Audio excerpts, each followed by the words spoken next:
Olá, queridos professores e alunos da Escola Bíblica Dominical, muito especificamente da classe dos jovens.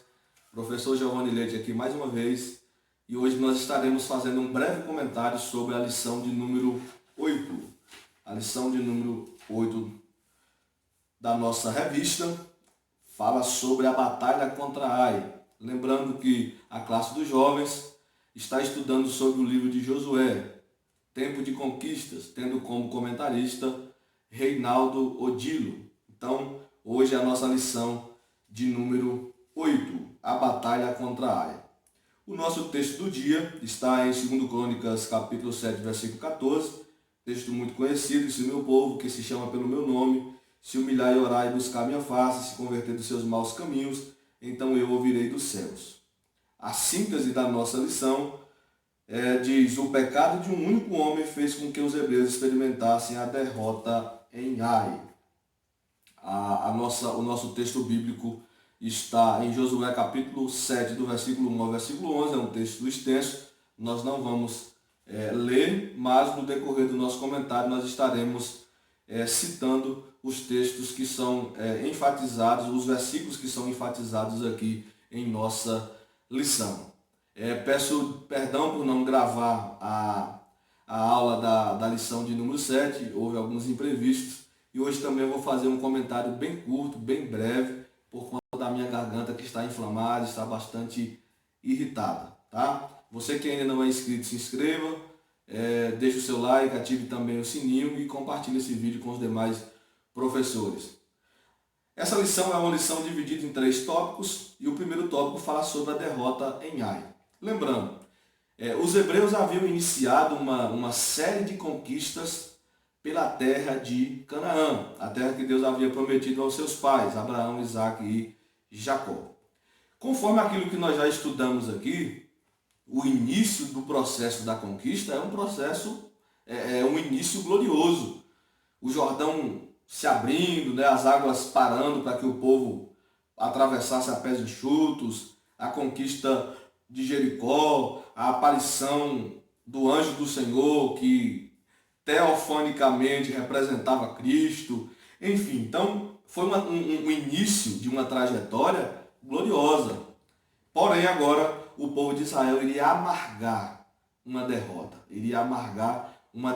terrível, que fez com que o ânimo do povo desfalecesse. Então, o nosso primeiro tópico fala sobre essa derrota em Ai. Ai era uma cidade pequena, era uma cidade que não tinha muita expressividade entre os povos cananeus, era uma cidade-estado, porém era muito pequena. E quando o povo de Israel se viu diante de uma cidade tão pequena, sem a apresentação de nenhum perigo, com certeza espias foram enviados a Ai e trouxeram notícias ao comandante, ao general Josué, ao líder Josué, de como aquele povo era, as suas fortificações nos muros, enfim. Então, Josué entendeu que era um povo, era uma cidade pequena, era um povo que não apresentava muito perigo, e ele não iria mandar o exército todo para Ai, mandou apenas 3.000 homens. Porém, por conta do pecado de um homem chamado Acã, e Acã é uma palavra que pode significar serpente, mas também significa tribulação. Tribulação geralmente é o significado mais aceito entre os eruditos. Então, a tribulação, Acã, fez com que o povo de Israel perdesse no campo de batalha. É interessante que nós precisamos salientar que no mundo antigo não era somente 2 exércitos que saíam a guerrear, mas além dos exércitos que estavam batalhando no campo de guerra, eles entendiam que as divindades, os deuses de cada povo, também estavam nessa batalha. Uma derrota dessa significaria ou significava que o Deus dos hebreus, que Javé, não era forte o suficiente, e que a divindade de Ai era mais poderosa do que o Deus dos hebreus. Então veja a dimensão que esse pecado de Acã e a consequente derrota iria causar para o povo de Deus. Então, o perigo do pecado, o subtópico 2 fala sobre o pecado de Acã. Acã, ele pegou daquilo que era anátema, daquilo que era separado, consagrado. A palavra anátema, segundo o dicionário Wycliffe, vem do hebraico erem, que significa coisa que é separada, consagrada ou coisa que é separada para destruição, que é o caso dos despojos da cidade, né? Dos despojos da cidade que o povo não poderia pegar. E Acã, ele se sentiu tentado a pegar uma capa babilônica, ouro e prata. Os seus olhos carnais fez com que ele cometesse tal pecado e o povo de Israel sofresse uma derrota terrível no campo de batalha. O subtópico 3 fala sobre essa derrota, que os israelitas sofreram um golpe significativo e agora o medo, a dúvida e a apreensão substituíam a alegria decorrente da batalha contra Jericó. O povo que outrora estava animado, o povo que outrora estava entusiasmado, agora porém estava sem ânimo algum, porque haviam sido derrotados por um exército pequeno. É nessa direção que o tópico 2 da lição ele vai nos direcionar. O motivo da derrota, o pecado, e aí o primeiro subtópico do tópico 2 fala sobre a reação de Josué. Josué foi falar com Deus.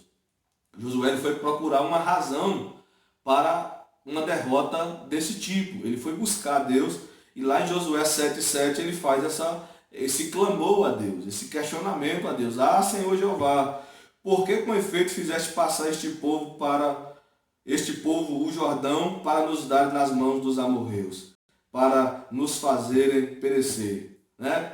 Tomara que se nós tivéssemos ficado da além do Jordão. Então Josué, ele começa aqui a responsabilizar Deus por conta da derrota, E é interessante que a resposta de Deus para Josué, ela é bem taxativa. O que você está fazendo aí prostrado em terra, Josué? A derrota aconteceu porque alguém pecou.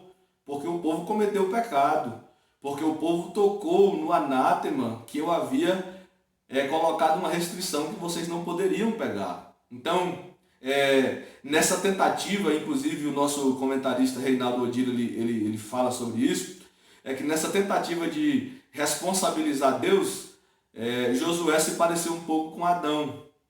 A mulher que tu me deste, Senhor.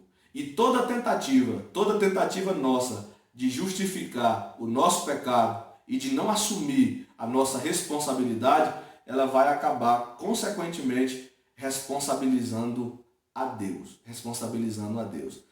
Adão jogou para a mulher para a serpente. Nas entrelinhas do texto, a serpente argumentou que o querubim havia apoderado do seu corpo. O querubim, nas entrelinhas do texto, argumentou que ele viu um trono no céu, pensava que era dele, não era, e por conta disso ele acabou cometendo iniquidade, né? Achou-se iniquidade no seu coração. Ou seja, quem criou o querubim?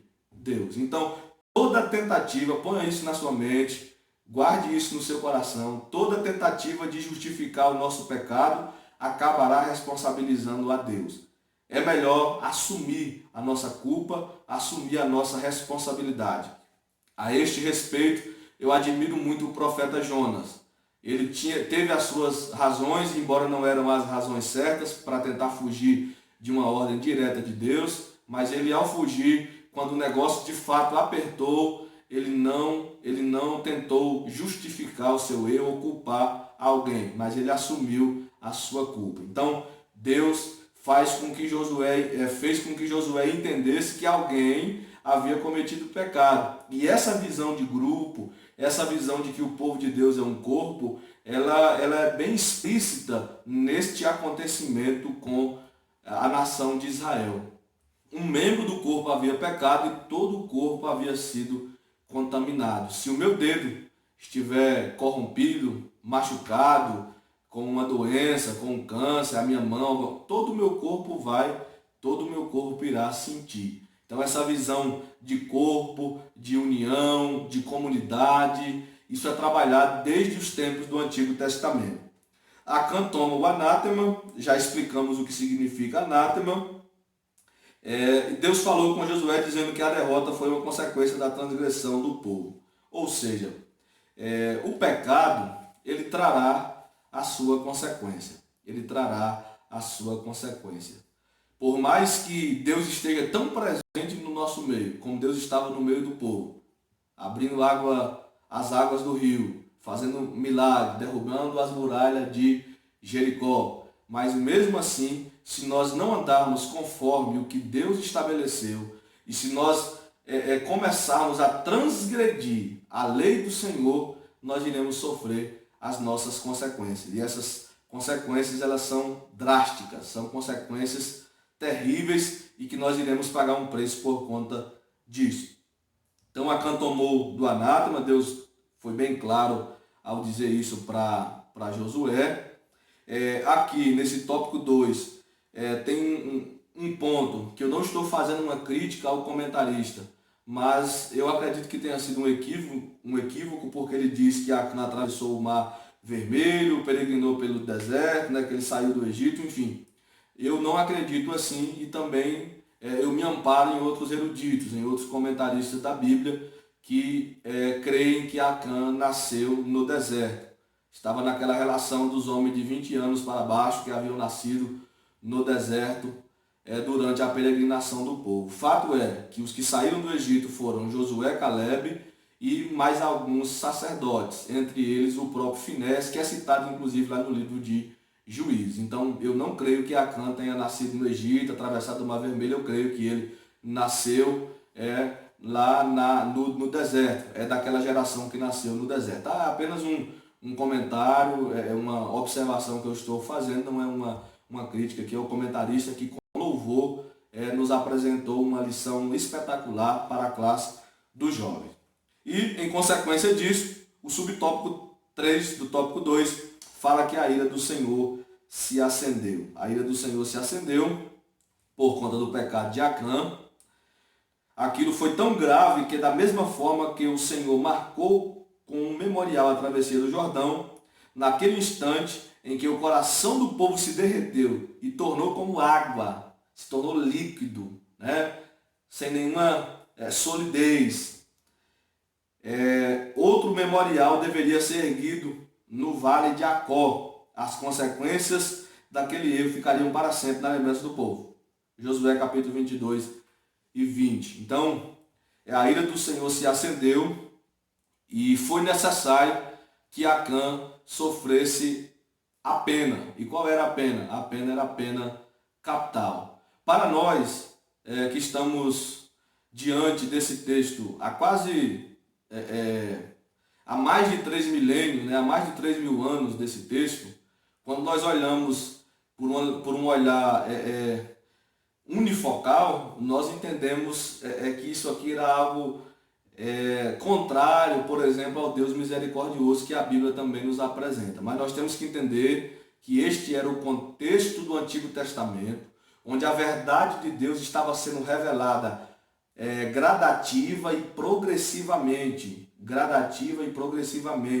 E os tempos em que esse texto está inserido, em que esse acontecimento está inserido, no tempo da lei. Então, tem todo um contexto que regimenta e ampara essa prática de punir Acã com a pena capital. Era a consequência do pecado que ele havia cometido e tal pena era a morte. É claro, temos que entender que é o contexto do Antigo Testamento. Isso não condiz, por exemplo, com a visão da graça, com a visão do Evangelho, com a visão de Jesus, tá? Contexto do Antigo Testamento. Tópico 3, para nós caminharmos para o fim, Deus entrega a cidade de Ai. Após Josué tomar as devidas providências, eu acho interessante que um líder, diante de determinadas situações, ele precisa agir. Josué, além de orar, além de consultar a Deus e receber as orientações de Deus, ele precisava agir. Ele agiu e Deus agora iria honrar o seu povo e dar vitória ao seu povo contra Ai. Como que aconteceu em consequência do pecado de Acã, Ai se tornou uma cidade confiante. Os seus habitantes estavam confiantes, estavam com a soberba no mais alto nível, nos mais altos picos da soberba, dizendo que eles haviam derrotado os hebreus facilmente, que eles haviam corrido, que eles haviam fugido, haviam se acovardado do exército de Ai. Então, quando Deus dá essas orientações a Josué, e é justamente sobre isso que o nosso subtópico 2 do tópico 3 irá falar, é que a estratégia de Deus é diversificada. É interessante que o modus operandi do processo da conquista, ele não segue um padrão, ele varia, ele muda a depender da situação, a depender da região, a depender do inimigo. Ou seja, Deus não unge métodos, nem sempre o que dá certo em um lugar, o que dá certo em uma região, irá consequentemente resultar em êxito em outros lugares. Então a estratégia de Deus é uma estratégia diferente, É interessante que ele faz um paralelo aqui no finalzinho do subtópico 2, do tópico 3, assim como Moisés, quase 4 décadas antes, levantou a sua vara para que Israel prosperasse na peleja, Êxodo 17:11, agora Josué, por seu turno, deveria levantar a sua lança e fazê-la permanecer no alto até o fim da luta, para que a vitória fosse completa. As estratégias mudam, os métodos mudam, mas Deus ainda usa homens que estejam submissos à sua vontade. E o último subtópico do tópico 3, culto da restauração. Para celebrar a vitória, Josué deslocou o povo até o monte Ebal e edificou um altar, onde colocou em pedras uma cópia da lei, com os oficiais hebreus à volta da arca, a meio caminho das montanhas e das tribos sobre as encostas. Josué proclamou a lei do Senhor, restaurando o compromisso com o Altíssimo. Então, houve vitória, houve restauração. Mais uma vez, nós só salientamos como que essa questão do pecado ela pode impactar na comunidade, né? Ela pode impactar em todos. Se membros do corpo de Cristo estão doentes, eles precisam ser curados, eles precisam ser tratados. Lá no contexto do Antigo Testamento era amputar. No caso de Acã, ele foi amputado do corpo, né, da comunidade. Porém, hoje, na dispensação da graça, nós clamamos pela misericórdia de Deus, embora a disciplina ela deve acontecer. E quando eu falo disciplina, não estou falando da disciplina institucional, né, de X meses, de um período, não. Estou falando da disciplina no sentido de mostrar as consequências daquele ato pecaminoso e que esse ato precisa ser tratado. Então, que nós possamos continuar firmes na presença do nosso Deus. Que Deus em Cristo abençoe a todos vocês que usaram um pouco do seu tempo para assistir esse vídeo, para assistir essa nossa aula. Espero estar ajudando vocês. Que Deus em Cristo continue abençoando você, sua classe, de uma forma poderosa. Estou aqui com o uniforme da Escola Bíblica da nossa igreja, a Assembleia de Deus aqui em Barreiras, a Assembleia de Deus CEADEB aqui em Barreiras.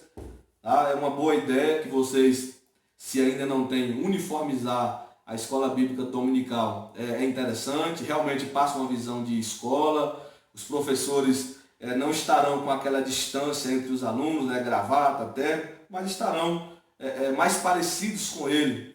Então há essa aproximação, tá? Que Deus abençoe em nome de Jesus.